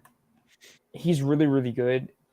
It's just the NFC West this year is kind of sneaky competitive, except for the Seahawks, which also the Seahawks could give the Rams a run for their money. They always have, and they probably always will. But just looking at their wide receiving core, Allen Robinson, great addition. Cooper Kupp probably won't have as good of a year, but still will be really good. I just don't think they can go into a shooting match with like a team like the San Francisco 49ers. If you look back last year, they lost to them they lost to the 49ers with Jimmy Garoppolo as a quarterback. I think they'll lose to them this year again with Trey Lance as their quarterback. I'm going to add a little bit to the Rams and Niners. The Rams, I feel like they're not going to be as good of a team as they were last year. I have them at 10-7 this year. They did lose Andrew Whitworth, and I think the offense overall just kind of is not going to be as good as it was last year. Matthew Stafford, I feel like, had his career year. Cooper Kupp had his career year by far. Still going to be both very good players, but I feel like the offense is just bound to regress. Then you look at the defense. You lost Von Miller, Darius Williams. Though you did add Bobby Wagner, I think the defense is going to be about the same, maybe a little bit worse than last year, but I still think it's a very good team. And I think they go 10-7. The Niners, I feel like they have a wide range. I could see this team winning 8 or 9 games and being a little disappointing, but I could see Trey Lance going off and them winning like 13, 14 games. I think the Niners have big range. I'm going a little bit in the middle, 10-7. I like Trey Lance. I'm just excited to watch the Niners because I want to see what Trey Lance does with Kyle Shanahan. I just kind of want to see what this team is this year. I do think the secondary isn't anything special. Safety spot is actually very concerning, so that hurts their defense a little bit, but the defense is still very good, led by a dominant front seven. Love the weapons. Love Shanahan. I like Lance. So I think this team's going to be good and be not a for sure, but I got them as a playoff team. I'd be a little bit more surprised. I'd be more surprised if the Niners missed the playoffs than I would if they made the Super Bowl. That's how I feel about the Niners. That the more of a Super Bowl team than a non-playoff team. But there's still a scenario where they miss the playoffs. But I don't have that happening. I agree. Moving on, we have our number 3 and 4 seeds. We both have the Cardinals as the 3 seed. I have them going 8 and 9. You have them going 7 and 10. I have the Cardinals going 8 and 9, kind of like how they've always been. I think this year they'll start off a little bit hot and then they'll cool off throughout the year. Even have DeAndre Hopkins. Even though he's suspended for the first 6 games, I still think they'll be pretty good because the beginning part of their year is pretty easy. But I'm stacking up against the 2 teams above them, and I think you can agree with me looking back at your record. I have the Cardinals 7 and 10. I like Murray, but I just don't see him being an MVP player this year. D-Hop is out 6 games. I think he's going to have a good connection with Marquise Hollywood Brown, but I feel like they kind of relied on James Conner having a career year last year, especially touchdown-wise. I don't think that's going to happen again. I think the O-line is not very good. The run game will still be good just because of the system and because Murray. But I feel like it really hurts losing D-Hop early in the year. Yep. Still very good offense, though. Defense, though, I think is going to regress. I feel like the defensive line is not very good at all without Chandler Jones there anymore. With JJ Watt, when healthy, very good player. So if he's healthy, that can help him. But I still don't think even with him healthy, they're going to be a very good defensive line just because what's around him. I like Buda Baker. See if Isaiah Simmons develops the seal, but I'm just not high on the defense, and I think the offense will regress from last year. Not super high on Cliff Kingsbury. I think they're clearly the third best team in this division, and I got them at 7-10. A little disappointing, but hey, I don't think they improved. I'm gonna just I don't think so either. Improvement ranking, I had Cardinals 28th, so that's like the fourth or fifth worst, most regressed team in football. Yep. They had the second hardest strength of schedule this year. Got the win total at 7.23, and I have them slightly under that at 7 wins. So that's the Cardinals. Moving on to the Seahawks. The Seahawks, I think, are in that conversation with the Falcons and Texans for the worst team in football. Just lost Russell Wilson. You got Geno Smith. You got Geno Smith. And Drew Lock. It seems like they're rolling with Geno Smith week 1. I think a little bit of both are going to play. I think it would be about 50-50 by the end of the year. Who even knows? There could be some random practice squad quarterback that ends up playing some games for them. I think the Seahawks should trade for Gardner Minshew. At least give him a shot. Or you can sign Carson Strong. But the Seahawks quarterback situation really holds them back. Bad O-line. The defense, I feel like they're not going to be able to defend the pass with those corners. And they don't have a strong pass rush either. Pete Carroll is aging. We'll see if this is his last year in Seattle. Still do think Pete Carroll is solid, but just got nothing really special to work with. I got the Falcons. Seahawks. Well, I do have the Falcons at 3-14, but I also have the Seahawks at 3-14. So anyway, that's the Seahawks. Do you want to add to the Seahawks? You got them 2-15. Dude, they're just really bad. There is no good spot about this Seahawks team other than their wide receivers. But the wide receivers can't be good if they don't have a quarterback throwing to them with an awful line. It sucks to see them so disappointing. I think this will be Pete Carroll's last year as head coach for the Seahawks. This might be Pete Carroll's last year in the NFL. Sucks to see a good team like that fall down to be this bad, but it's bound to happen to all the teams. It's happening to the Seahawks right now. You ready to move on to look at our NFC playoff picture? Let's move on to the NFC playoff picture. Here's our NFC playoff picture. We both have the Eagles as the 1 seed, Bucks as 2 seed, Packers 3 seed, so a little close. I have the Rams slightly winning the division just due to a tiebreaker. You have the Niners winning the division by a game over the Rams, and then you have the Rams the 6 seed because you have New Orleans Saints as your 5 seed, and I have the Vikings as my 6 seed. Then we both have kind of a wild card team, and at 7, with me having Washington, you having the Lions. Both have the Cowboys in our just missed category. Then I have the Saints in my just missed category, and you have the Saints as the 5 seed, as I mentioned. Then you have the Cardinals in your just missed category. I have the Cardinals kind of out of the playoff picture and game or 2 out of the just missed category. But anyway, that's our picture. Anything you want to say before we move on? I like how we're very, very, very, for the AFC and the NFC, we're pretty much like on the right mindset about their records for the most part, because we both have the Buccaneers and Packers going 12-5. We're in the same ballpark for the Eagles, and we're in the same ballpark for the division winner of the West. And I have the same record as your division winner I think the 49ers are just going to win 1 more game. It's very cool to see how we're very even about this. Now let's see if we're even in the playoffs. Well, on to the playoffs. We're starting with the NFC playoffs here. We're starting with the NFC Wildcard. So we both have the Eagles as the bye. Looking at the NFC Wildcard picture, I have the Buccaneers over the Washington Commanders. Don't think I need to go much into this. Bucs are clearly the better team. It's in Tampa Bay. Washington did beat them last year in the regular season, but it's playoffs, different game, new year. Bucs are way better than the Commanders. Then, do you want to talk? How should we do this? Should I talk about all mine, or you talk about? You do all yours, then I'll do all mine. So I have the Packers beating the Vikings. This game isn't too tough, a little tougher than the last one. It's going to get really tough, though, at some point in these playoffs. But I like the Packers over the Vikings. Game is in Green Bay. I trust Rodgers a lot more than Cousins in the playoffs, although neither quarterback plays the best ball in the playoffs. I like the Packers' ability to kind of slow down the Vikings' run with Dalvin Cook. And I do think that the Packers defense can do some good stuff in the secondary versus those Vikings receivers, although it is going to be a tough task to slow down Justin Jefferson. But I like the Packers in this game by a touchdown or so. On to the next one. I just feel like the Niners, for the most part, have the Rams number. They did lose to them in the playoffs last year, but I like the matchup for the Niners. And I think that the Niners are hungry. The Rams just won the Super Bowl. The Niners, they're switching quarterbacks. They want to win. Kyle Shanahan wants to win. He's trying out Trey Lance. I think that the Niners are going to beat the Rams in the playoffs. So those are my wild card picks for the NFC. Pass it over to you, Graham. Yeah, I have the Eagles as the 1 seed.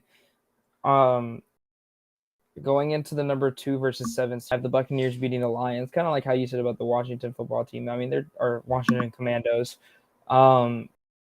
Just a story. The fact they made the playoffs is a good. I don't think this is much of a conversation. And finally, our second to last, Packers and the Rams, 3 versus 6. I have the Packers winning this game because I don't think the Rams have a good enough rushing attack to beat the Packers in the winter. I don't know if Cam Akers is going to come back and be that. And I don't necessarily think Matthew Stafford, even though he's played in Lambeau Field many a time, I don't know if he has that knack in him anymore. The Packers in Lambeau Field.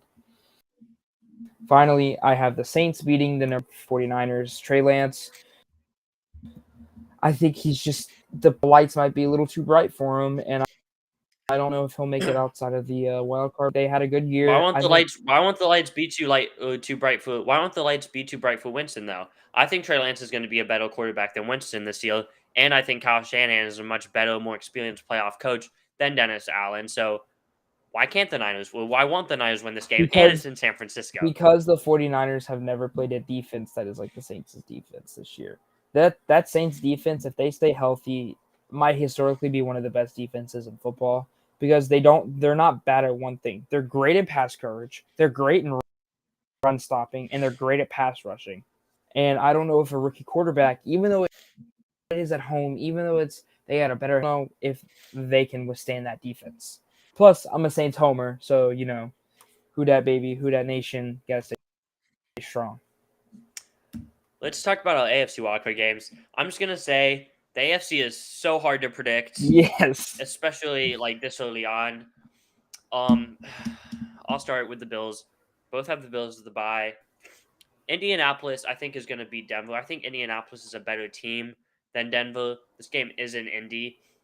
I do like the Colts' ability to run on the Broncos enough to win this game. And I think that the Colts secondary can cover these Broncos receivers.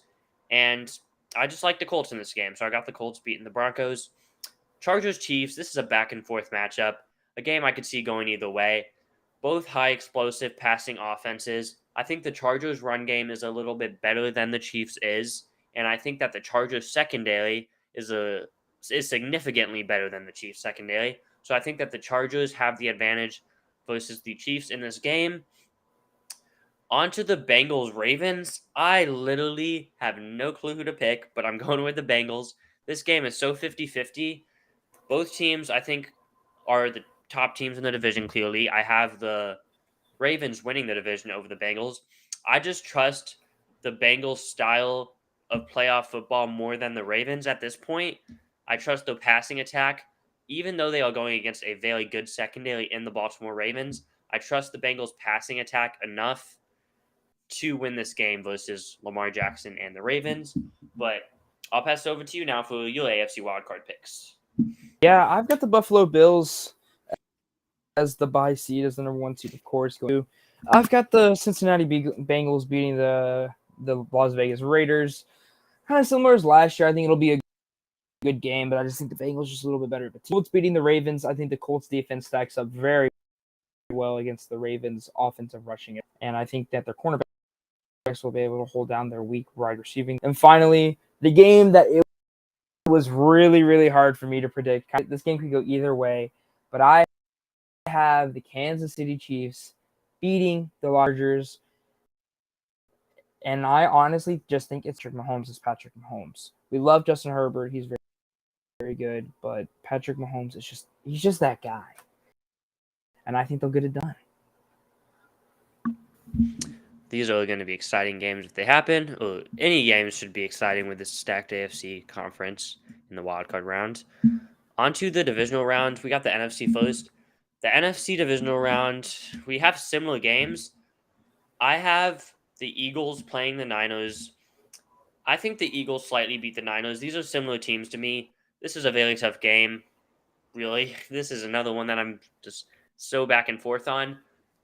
I think that the Eagles, though in Philly, I think the Eagles' overall roster is better than the Niners because I think the Eagles' secondary is better than the Niners as far as the corners go.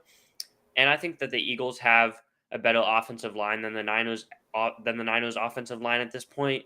And I trust Jalen Hurts a little bit more than I trust Trey Lance. But it scares me because what if Kyle Shanahan, Trey Lance combination comes out and just impresses all season and they hit that ceiling? Like I said that they could hit that ceiling, then I could miss on this and the Niners could be a team that is in the championship game or the Super Bowl. So that's the tough part because there's just a ceiling for the Niners that I envision where they could be a conference championship or Super Bowl team, and this prediction looks dumb. But I'm going with a little bit safer pick, Eagles over Niners in my opinion. Although the Niners were a better team in the past, I think the Eagles are a better team this year. So give me the Eagles over the Niners. Then I have the Packers, the Bucks beating the Packers. This game is in Tampa Bay, so that helps out. And I think that Tom Brady is a little bit better than Aaron Rodgers right now. And I think that the Bucks passing game with those receivers is going to be tough to handle because I think that the Packers passing game is not going to be as good as the Bucks because of the Packers losing Devontae Adams and not having a very good receiving core right now. And I think that the Packers are going to be a run-first team this year. And I think that the Bucks run defense is going to be able to stop the Packers run enough to where they can kind of slow the offense down a little bit and maybe make them hit a hole. And then the Bucks passing attack can take over and win this game. So give me the Bucks to beat the Packers. So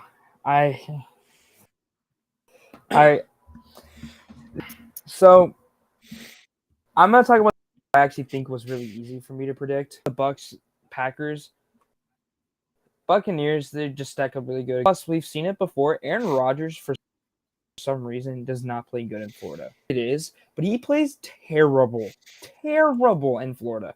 I don't know why, but he just does. And I think that'll continue.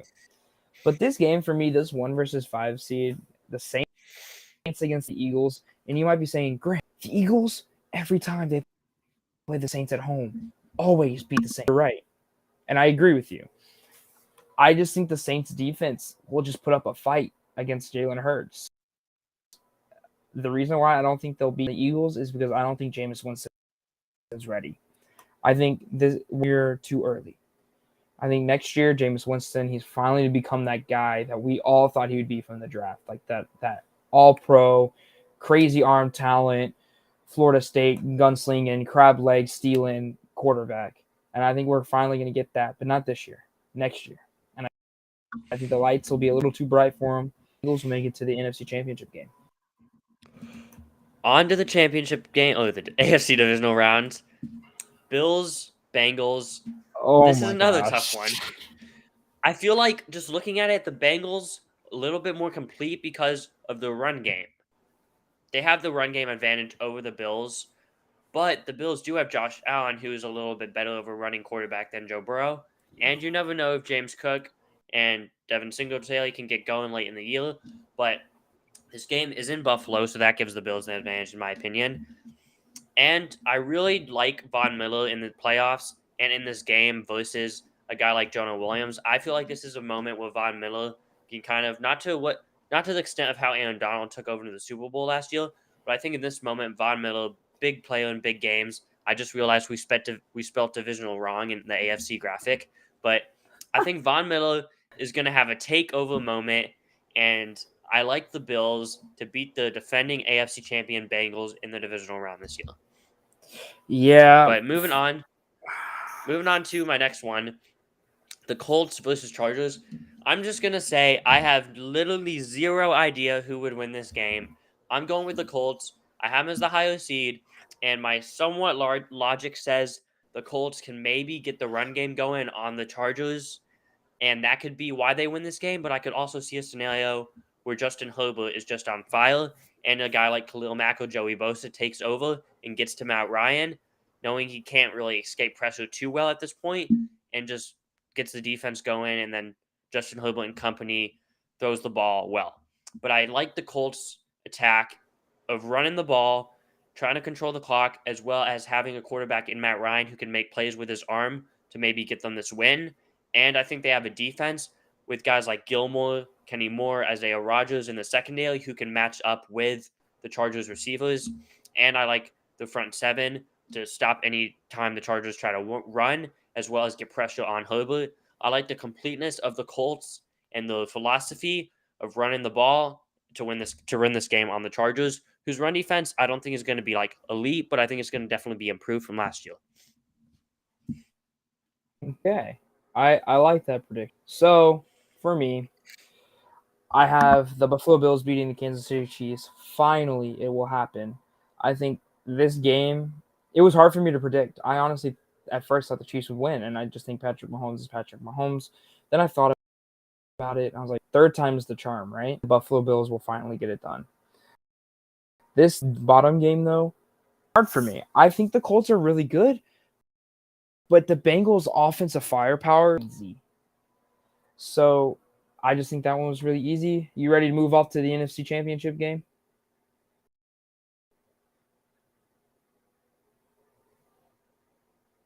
All right. Let's move on to the NFC Championship game. On to the NFC Champion. Oh, why That's am I the in the divisional. NFC Divisional? We already talked about this. Move on to the NFC Championship game. NFC Championship game. Let me see something. Okay, back to the NFC Championship game. We have the same matchup, same results. Bucks over Eagles. It's just at this point, I trust Tom Brady over Jalen Hurts. That's what this comes down to. And although I do like Jalen Hurts a lot, and I like the Eagles' weapons, I trust the Bucks' run defense to do enough damage to not completely slow down the Eagles' rushing attack, but do enough to manage it.